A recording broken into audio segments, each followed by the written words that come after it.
Hello friends, my self doctor गजाली Sheikh.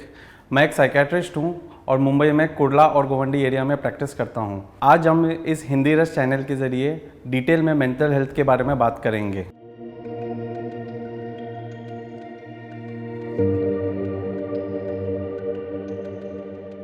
OCD is obsessive compulsive disorder. उसका मतलब obsession कि हमारे दिमाग में एक थॉट कॉन्स्टेंटली कंटिन्यूसली चलते रहता है कि ये हुआ क्या, ये हुआ क्या। देन उसके बाद आता है कंपल्शन, क्योंकि तुम वो एक्ट करने के लिए तुम कंपेल हो, तुम वो जाके करो। जैसे एग्जांपल सबसे कॉमन OCD होता है हाथ धोने का, एक्सेसिव हैंड वॉशिंग बोलते हैं। तो वो इंसान को अक्सर लगता है कि मेरे हाथ गंदे हैं, मुझे जाके हाथ धोने चाहिए। तो वो हो गया उसका ऑब्सेशन। अब होता है कंपल्शन, वो जाता है बार बार अपने वॉश बेसिन की तरफ, बार बार हाथ धोता है एंड हाथ धोने में ज़्यादा टाइम लगाता है, नहाने में ज़्यादा टाइम लगाता है।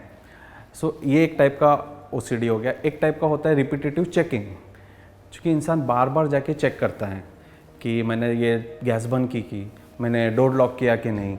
तो ये बार बार उसके अंदर वैसे थॉट्स आते हैं एंड वो उस पर एक्ट करता है। तो ये एक टाइप के OCD होता है। अब अक्सर ऐसे पेशेंट्स हमारे पास आते हैं क्योंकि वो बहुत ज़्यादा डिस्टर्ब रहते हैं इस चीज़ों से। तो वो उनको पहले तो काउंसलिंग से एंड मेडिकेशन से उनके ये जो सिम्टम्स होते हैं ये कम हो सकते हैं, धीरे धीरे करके कम होते हैं एंड फिर देन एक नॉर्मल लेवल पे भी आ जाते हैं। एंड ऐसे वक्त में विथ मेडिकेशन काउंसलिंग में एक CBT होता है, कॉग्निटिव बिहेवियरल थेरेपी। वो ये का थेरेपिस्ट करते हैं, उनके साथ एक सेशन लेते हैं 45 मिनट्स के। तो उसमें उनको ये प्रॉब्लमेटिक लगते हैं एंड वो प्रॉब्लम्स को सॉल्व करते हैं। तो धीरे धीरे करके ये नॉर्मलाइज होते हैं। एक टाइप होता है OCPD, obsessive compulsive personality disorder. लोगों के ना पर्सनालिटी में ये होता है कि उनको परफेक्शन चाहिए रहता एंड उनको हर चीज़ सही चाहिए रहती है, बट ये चीज़ें उनको इतनी ट्रबलसम नहीं लगती है। सो वो विद दिस वो life long without medication without therapy रह सकते हैं। उनके लिए एज सच किसी साइकेट्रिस्ट या थेरेपिस्ट को दिखाने की ज़रूरत नहीं पड़ती उनको।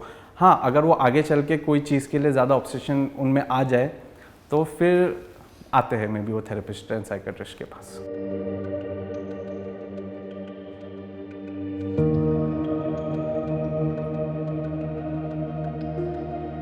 आसपास के लोग अभी जैसे मैं बताया कि ये ज़्यादा नहाने में टाइम लगाते हैं, तो फिर घर के अंदर हमारे कि बाथरूम ऑक्यूपाइड रहता है 2-2 घंटे तक, कभी कभार ऐसा होता है। तो आसपास वाले काफ़ी इरिटेबल हो जाते हैं उनसे एंड फिर देन वो भी उनको समझाने की कोशिश करते हैं, बट ये जो पेशेंट है या इंसान है जिसको ये प्रॉब्लम है वो उसके कंट्रोल में नहीं रहता है। हाँ, वो कंट्रोल करना भी चाहे तो उसको थॉट प्रोसेस उसकी ऐसी हो जाती है कि नहीं मुझे ये करना ही है। एंड अगर हम उनको ये रोकने जाएंगे तो वो थोड़ा उनके अंदर चिड़चिड़पन आ जाएगा, हाँ, या फिर वो थोड़ा सा हम पे गुस्सा हो जाएंगे। हमारे उनके बीच के जो रिलेशन है वो थोड़े भी प्रॉब्लमेटिक हो सकते हैं।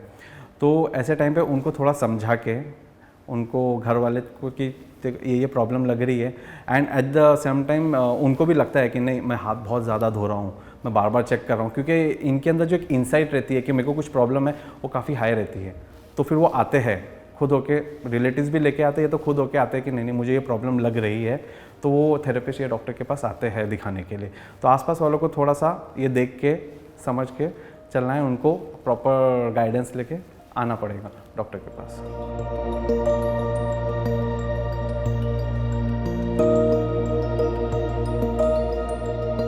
ड्रग एडिक्शन प्रॉब्लम अपने इंडिया में काफ़ी कॉमन है। मीन्स हर एक क्लास ऑफ पीपल के लिए, जैसे लोअर मिडिल क्लास है, लोअर क्लास है, हाई क्लास है, हर एक के लिए एक ड्रग्स अलग अलग सेपरेट है। थोड़े जो कॉस्टली ड्रग्स है वो हाई प्रोफाइल लोगों में जाते हैं, अपने लोअर क्लास में भी अलग मेजली कॉमन ड्रग्स ये रहते हैं।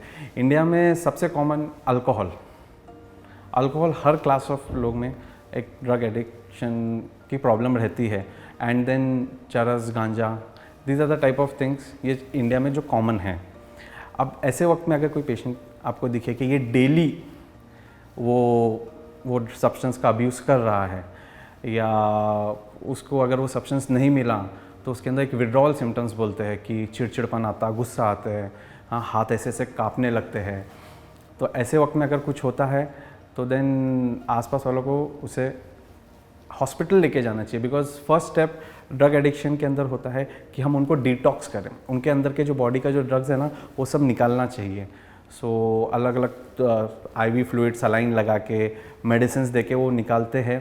देन जब वो थोड़ा सा डिटॉक्स हो गए उसके बाद उनके साथ थेरेपी शुरू करते हैं एंड इंटरपर्सनल काउंसलिंग थेरेपी होती है, प्लस ग्रुप्स होते हैं। जैसे एक सबसे कॉमन ग्रुप है अल्कोहलिक अनोनिमस का, जिसके अंदर सारे अल्कोहलिक्स जो ओल्ड अल्कोहलिक्स है जो छोड़ चुके हैं वो ज़्यादा वो मीटिंग्स को लीड करते हैं। तो AA मीटिंग्स हर एक मुंबई के ऑलमोस्ट एरिया में होती है।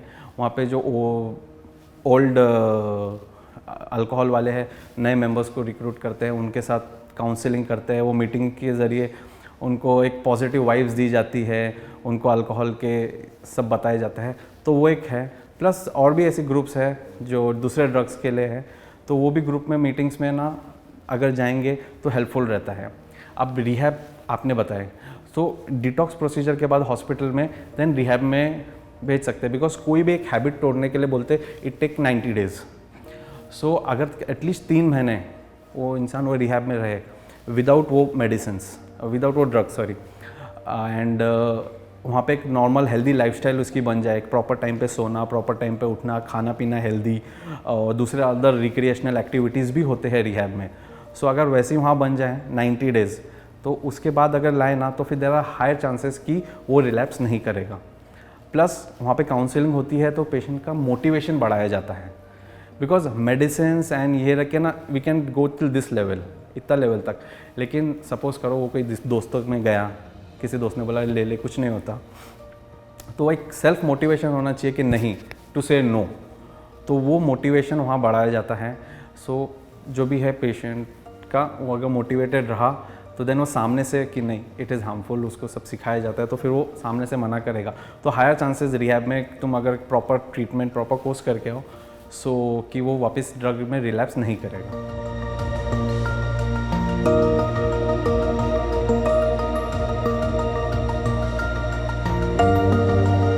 जो ये पेशेंट अक्सर रहते हैं ना उनको psychotic patient, and most common इसके अंदर जो बीमारी है वो है स्किज़ोफ्रेनिया। स्किज़ोफ्रेनिया बीमारी ऐसी है कि इंसान को क्या होता है, वो पेशेंट को कि कानों में आवाज़ आती है कि मेरे को कोई कान में बोल रहा है, कुछ आसपास कोई भी नहीं रहेगा फिर भी उनको कान में आवाज़ आती है, जैसे कोई उनको कुछ बोल रहा है। उनको कभी कभार लोगों को कुछ दिखाई देता है, ओके, जबकि वहाँ कोई नहीं होता है। दूसरा, उनको लोगों पे शक वहम के ख्याल आते हैं, जैसे कि वहाँ 2 लोग बातें कर रहे हैं, वो कहीं मेरे बारे में तो बात नहीं कर रहे हैं, एंड वो जाके उनको इंटरफेयर करता है, मेरे बारे में क्या बात कर रहे थे तुम। देन अपने रिलेटिव्स को लेके या अपने फ्रेंड्स को लेके ये ऐसे ख्याल आते हैं कि ये लोग मेरे को कुछ नुकसान पहुँचाएंगे, जबकि ऐसी कोई सच बात रहती नहीं है, लेकिन ऐसे दिमाग में सोच आती है कि ये मेरे को कुछ नुकसान पहुँचाएंगे, ये मेरे को मारेंगे। तो वो इंसान ऐसे वक्त बहुत डरा हुआ रहता है। फिर कपल्स के अंदर ऐसे आते हैं कि एक दूसरे को ऐसे ख्याल आते हैं कि ये मेरे को कहीं चीट तो नहीं कर रहा है, उसको डिल्यूजन ऑफ इनफिडेलिटी बोलते हैं। एंड अलग अलग टाइप के ऐसे डिल्यूजन्स है। और एंड ऐसे वक्त में इंसान को गुस्सा, चिड़चिड़पन, छोटी छोटी सी बात पे वो बहुत ज़्यादा गुस्सा हो जाता है, बहुत ज़्यादा भड़क जाता है, एंड जाके शायद किसी को मार भी दे। ये 3 मेजर है, इसमें से एनी 2 भी अगर रहे तो देन हम बोल सकते हैं कि इसको प्रॉब्लम है, ये पेशेंट इज साइकोटिक। एंड अगर वो लॉन्ग टर्म के लिए रहे तो फिर देन हम डिफाइन कर सकते हैं कि ये पेशेंट को स्किज़ोफ्रेनिया हो गया है। सो ऐसे वक्त में अगर कोई है तो इनको एकदम इमरजेंसी एक्यूट ट्रीटमेंट चाहिए रहता है, बिकॉज ये लोगों को मार सकते हैं। अगर एग्रेसिव हुए तो लोगों को ये मार सकते हैं या खुद को भी कुछ कर सकते हैं। तो ऐसे वक्त में इनका इमीडिएटली इनको कोई हॉस्पिटल में, असाइलम या फिर अब हॉस्पिटल्स भी अभी काफ़ी अच्छे हैं, उधर हॉस्पिटल में इनको लेके आना चाहिए। इनको बेसिक इनको फर्स्ट ऑफ ऑल इंजेक्शंस देके थोड़ा सा शांत करेंगे, देन इनके मेडिकेशन शुरुआत करते थे, एंड विथ मेडिकेशंस ये धीरे धीरे करके ये नॉर्मलाइज होते हैं। बट ऐसे टाइम पे मेडिकेशन इनको थोड़ा लॉन्ग टाइम के लिए लेना पड़ेगा।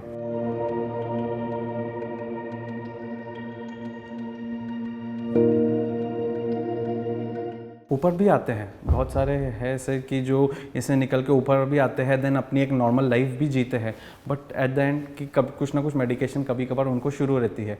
लाइक डायबिटीज़ है, किसी को हाइपरटेंशन है, तो एक मेडिकेशन या 2 मेडिकेशन थोड़ी सी लाइफ लॉन्ग चलती है उनको, वैसे ही इसकी भी कभी कभार मेडिकेशन लाइफ लॉन्ग चलती है। एंड वो 1-2 मेडिकेशन पे दे आर गुड, उनको कोई प्रॉब्लम नहीं होता, वो रेगुलरली आके अपने मेडिसिन लेते, रेगुलरली अपने चेकअप कराते एंड वर्किंग रहते, वो दे आर वेरी प्रोडक्टिव।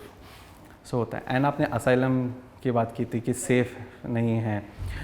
अब असाइलम एक्चुअल में बहुत मीन्स अपन जैसे अपन महाराष्ट्र की अगर अपन एग्जांपल लिए तो यहाँ पे 4 बड़े मेंटल हॉस्पिटल जो प्रॉपर 4 मेंटल हॉस्पिटल्स है फुल महाराष्ट्र के लिए, थाने, पुणे, नागपुर एंड रत्नागिरी। सो यहाँ पे ऐसा है कि ओके थोड़ा सा रहता है कि ज़्यादा पेशेंट्स रहते हैं बिकॉज सब पेशेंट्स को ला के रखते हैं, बट वहाँ पे उनका प्रॉपर केयर होता है एंड ट्रीटमेंट, डॉक्टर्स जो भी प्रॉपर ट्रीटमेंट चाहिए ना वो वहाँ उनकी होती है।